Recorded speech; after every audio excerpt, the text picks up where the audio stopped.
Human digestion system, मनुष्य का पाचन तंत्र। ये क्या होता है, कैसे काम करता है और शरीर के कौन कौन से पार्ट्स हैं जो इसमें पार्टिसिपेट करते हैं, वो हम इस वीडियो में जानेंगे। नमस्कार दोस्तों, मेरा नाम है अतुल ध्यानी, एक्स आर्मी पर्सन। आज हम इस वीडियो में जानेंगे कि हमारा डाइजेशन सिस्टम कैसे काम करता है और इसके स्टेप क्या क्या हैं। जैसे आप स्क्रीन पर देख पा रहे हैं, इसके 5 स्टेप हैं: इंजेक्शन, डाइजेशन, एब्जॉर्प्शन, एसिमिलेशन और इजेशन। स्टेप बाय स्टेप इस वीडियो में हम जानेंगे कैसे ये काम करता है और शरीर के कौन से पार्ट्स इसमें पार्टिसिपेट करते हैं। फर्स्ट में देख लेंगे हम शरीर के कौन से पार्ट इसमें इन्वॉल्व होते हैं। यहाँ पे हम देख लेंगे जो हमारा मुंह है, इसमें सेलिवरी ग्लैंड्स होते हैं। उसके बाद एसोफेगस, जिसको फूड पाइप भी कहा जाता है। उसके बाद liver, gall bladder, pancreas, stomach, large intestine, small intestine और रेक्टम। ये शरीर के पार्ट्स हैं जो डाइजेशन सिस्टम में पार्टिसिपेट करते हैं। सबसे पहले हम जानेंगे इंजेक्शन क्या होता है। जब भी हम कोई फूड को मुंह में डालते हैं तो उसको इंजेक्शन कहा जाता है। Food is taken into the digestion tracks mouth, तो इसको हम क्या कहेंगे इंजेक्शन। जैसे हम फूड को मुंह में डालते हैं उसको इंजेक्शन कहा जाता है। एक्चुअली जो हमारा डाइजेशन का प्रोसेस है वो मुंह से ही शुरू हो जाता है। डाइजेशन का प्रोसेस मुंह से ही शुरू हो जाता है, क्योंकि जब हम खाने को मुंह में रखते हैं तो हमारे दांत उस खाने को छोटे छोटे टुकड़ों में तोड़ते हैं और हमारी जो सेलिवरी ग्लैंड्स होते हैं वो सलाइवा का स्राव करते हैं और जो हमारे दांत उस सलाइवा को खाने के साथ मिक्स कर देते हैं। सलाइवा में एक एंजाइम होता है जो हमारे खाने में प्रेजेंट कार्बोहाइड्रेट और स्टार्च को शुगर में तब्दील कर देता है। इसके बाद जो हमारा भोजन होता है वो हमारे मुंह के बाद ये एसोफेगस, जिसको फूड पाइप, इसके रास्ते हुए हमारे पेट में एंटर करता है। एंटर करने के बाद जो हमारे स्टमक के वॉल्स में ग्लांस होते हैं वो उसमें गैस्ट्रिक जूस प्रोड्यूस होता है और उसमें 3 सब्सटेंस होते हैं जो हाइड्रोक्लोरिक एसिड, पेप्सिन एंजाइम और म्यूकस होते हैं। इन तीनों में सबसे इम्पोर्टेंट रोल डाइजेशन सिस्टम में पेप्सिन एंजाइम का होता है, जो फूड में प्रोटीन को छोटे छोटे पार्टिकल्स में तोड़ देता है ताकि जो डाइजेशन की प्रक्रिया हो वो सही से हो सके। पेप्सिन ये क्या करेगा, जो गैस्ट्रिक जूस होता है उसमें जो गैस्ट्रिक जूस में होता है एंजाइम पेप्सिन, और उसके बाद जो फूड में जो प्रोटीन होता है उसको क्या करेगा, छोटे छोटे मॉलिक्यूल्स में ब्रेक करेगा। तो उसके बाद हम देखेंगे कि हाइड्रोक्लोरिक एसिड का फिर इसमें क्या काम है। एक्चुअली जो पेप्सिन एंजाइम होता है वो एसिडिक मीडियम में ही काम कर सकता है और उसके बिना वो काम नहीं कर सकता। तो हाइड्रोक्लोरिक जो एसिड है वो गैस्ट्रिक जूस को एसिडिक बना देता है और लगभग उसकी वैल्यू pH 2 के लगभग होती है, जिसमें पेप्सिन एंजाइम होता है वो सही से काम करता है और जो प्रोटीन को उसको छोटे छोटे पार्टिकल्स में तोड़ता है। उसके बाद हम बात करेंगे म्यूकस क्या होता है कि इसमें जो हमारे स्टोमक की दीवार से लेकर और स्मॉल इंटेस्टाइन और लार्ज इंटेस्टाइन की इनर साइड में उसका सरफेस होता है उसको लुब्रिकेशन का काम करता है और उसको हाइड्रोक्लोरिक एसिड से बचाता है ताकि वो डैमेज ना हो। इसमें आप देख लीजिए 2 स्टमक हैं, एक जो बाहर के फूड वगैरह खाता है और एक जो है जो फल वगैरह खाता है। तो देख लीजिए जो बाहर का फूड खा रहा है वो तो दुखी लग रहा है मेरे को, और यहाँ पे देख लीजिए जो फ्रूट वगैरह खा रहा है वो हेल्थी लग रहा है। इसका मतलब है कि जो फ्रूट हमें ज़्यादा खाने चाहिए, जो बाहर के हमें फास्ट फूड वगैरह नहीं खाने चाहिए। इसके बाद जो पार्सली जो डाइजेस्ट फूड होता है वो स्टोमक से स्मॉल इंटेस्टाइन, जिसे छोटी आंत भी कहा जाता है, उसमें प्रवेश करता है। स्मॉल इंटेस्टाइन एक 6.5 मीटर लॉन्ग एक नैरो पाइप होता है जो कॉइल के शेप में रहता है।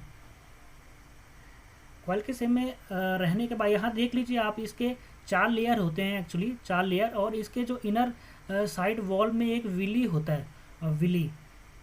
आगे हम पढ़ेंगे इस विली कैसे काम करता है। जो फूड का डाइजेशन होता है वो ज़्यादातर और लगभग पूरा ही स्मॉल इंटेस्टाइन में हो जाता है।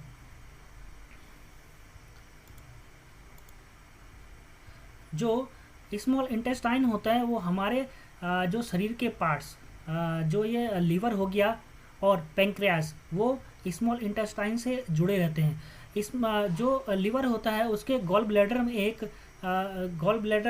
में एक सब्सटेंस होता है जो बाइल कहते हैं, वो बाइल प्रोड्यूस होता है और वो स्मॉल इंटेस्टाइन में होता है, जाता है। स्मॉल जो बाइल जो नेचर में एल्कलाइन होता है और इसमें सॉल्ट होता है, जो इसमें सॉल्ट पाया जाता है। ये सॉल्ट क्या काम करेगा, जो हमारा फैट होता है हमारे उसमें, उससे छोटे छोटे पार्टिकल्स में तोड़ देता है, ताकि जो बाकी एंजाइम होंगे वो डाइजेशन प्रक्रिया को सही से कर पाएँ। सेम ऐसे ही जैसे गॉल ब्लैडर हमारे स्मॉल इंटेस्टाइन से जुड़ा रहता है, वैसे ही पेंक्रियास हमारे स्मॉल इंटेस्टाइन से जुड़े रहते हैं और ये 3 एंजाइम का स्राव करते हैं। जो पेंक्रियास होते हैं वो पैंक्रेटिक जूस का स्राव करते हैं, उसी में ही वो एंजाइम होते हैं 3 टाइप के। वो 3 एंजाइम होते हैं एमिलेज, फर्स्ट होता है एमिलेज, दूसरा होता है ट्रिप्सिन और तीसरा होता है लीपेज। जो एमिलेज होता है वो स्टार्च और कार्बोहाइड्रेट को ब्रेक करता है और उसके बाद वो बन जाए, उससे जो प्रोड्यूस होता है वो ग्लूकोज प्रोड्यूस होता है। सेम ऐसे जो ट्रिप्सिन होता है वो प्रोटीन को ब्रेक करता है और ब्रेक करने के बाद अमीनो एसिड में चेंज होता है। जो तीसरा एंजाइम लिपेज होता है वो फैट को ब्रेक करता है और उसके बाद वो ग्लाइसरोल में चेंज हो जाता है। इसके बाद हम बात करेंगे एब्जॉर्प्शन। एब्जॉर्प्शन होता है जो स्मॉल इंटेस्टाइन में, जो मैंने आपको बताया कि विली होता है, इसमें एक फिंगर शेप टाइप का होता है, ये देख लीजिए आप, फिंगर शेप टाइप का होता है, इसको विली कहते हैं। और इसके उभरे हुए भाग जो यहाँ पे दिख रहे हैं वो मिनी विली कहा जाता है। इसमें जो ब्लड वेसल होते हैं, ब्लड वेसल जो नसें होती हैं वो इसमें कनेक्टेड होती हैं। तो यहाँ से ये जो डाइजेस्ट फूड होता है वो स्मॉल इंटेस्टाइन से विली से होते हुए ब्लड उसको एब्जॉर्ब करके सेल में लेके जाता है। ये देख लीजिए आप, इसको विली कह देते हैं। ये फिंगर टाइप्स की जो संरचना होती है वो, और उसके अंदर साइड आप देख लीजिए, ये माइक्रोविली कहा जाता है इसको। इसके बाद नेक्स्ट प्रोसेस है एसिमिलेशन। एसिमिलेशन क्या होता है कि जो डाइजेस्ट फूड होता है, डाइजेस्ट फूड मीन्स जो अमीनो एसिड और जो भी सब्सटेंस न्यूट्रिशन बनते हैं उनको सेल, ब्लड के द्वारा सेल में भेजा जाता है। और कुछ तो सेल उसी टाइम उनका यूज़ कर लेते हैं हमारे शरीर को बॉडी रिपेयर में और हमारे शरीर को एनर्जी देने में। एक्स्ट्रा एक्सेस जो इसमें न्यूट्रिशन वगैरह होता है, जो अमीनो एसिड वो वगैरह लीवर में सेव होता है, और जब भी हमारे शरीर को इसकी ज़रूरत पड़ती है तो लीवर से सेल में इसको भेजा जाता है और उसमें सेल को ऊर्जा मिलती है। इजेक्शन क्या होता है कि लार्ज इंटेस्टाइन, जो हमारी बड़ी आंत होती हैं, बड़ी आंत का लगभग 2 सबसे इम्पोर्टेंट काम होता है। एक तो जो वास्ट होता है, जो अनडाइजेस्ट फूड होता है उसको ट्रांसपोर्ट करता है और रेक्टम तक ले जाता है। दूसरा जो उस अनडाइजेस्ट फूड होता है उसमें जो वाटर होता है उसको भी एब्जॉर्ब कर लेता है। ये अप्रॉक्स 5 फीट लंबी एक पाइप की तरह होता है। ये देख लीजिए आप, मुंह में यहाँ से खाना गया और ये फूड पाइप के होते हुए, जिसे एसोफेगस कहा जाता है, यह हमारे स्टोमक में गया और स्टोमक में एंजाइम्स, जो पेप्सिन वगैरह एंजाइम्स हैं, उसकी मदद से इस खाने को पचाया जाता है, उसको प्रोटीन को तोड़ा जाता है तोड़ने के बाद जो पार्सली डाइजेस्ट फूड होता है वो स्मॉल इंटेस्टाइन में जाता है। स्मॉल इंटेस्टाइन में जाने के बाद यहाँ लीवर से एक बाइल का सब्सटेंस होता है जो स्मॉल इंटेस्टाइन में जाता है, जो जिसका नेचर में एल्कलाइन होता है। वो एल्कलाइन होने की वजह से वो क्या होता है, जो उसमें सॉल्ट होता है उसको, जो उसमें फैट होता है, सॉल्ट होता है उसमें, जो उसको जो हमारे भोजन में फैट होता है उसको स्मॉल पार्टिकल में तोड़ देता है, ताकि जो एंजाइम हो सके, जो एंजाइम होते हैं वो खाने को सही से डाइजेस्ट कर सकें। साथ ही में जो पैंक्राइज होते हैं, जैसे मैंने पहले बताया आपको, पैंक्राइज से पैंक्रेटिक जूस निकलता है और उसमें भी 3 टाइप के एंजाइम होते हैं, जो एमिलेज और ट्राइपिन और लिपेज कहा जाता है।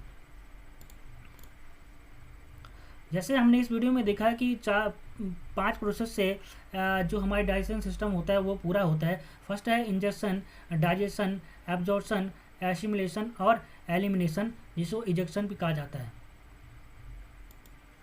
तो इस वीडियो में हमने देखा कैसे हमारा डाइजेशन सिस्टम काम करता है और क्या क्या इसमें हमारे बॉडी के पार्ट काम करते हैं। ये देख लीजिए कैसे माउथ से खाना यहाँ पे जा रहा है, खाना यहाँ जाने ऐसे फेगस में, उसके बाद स्टोमक के बाद यहाँ से छोटी आंत से बड़ी आंत होते हुए और यहाँ से रेक्टम के थ्रू बाहर हो जाता है।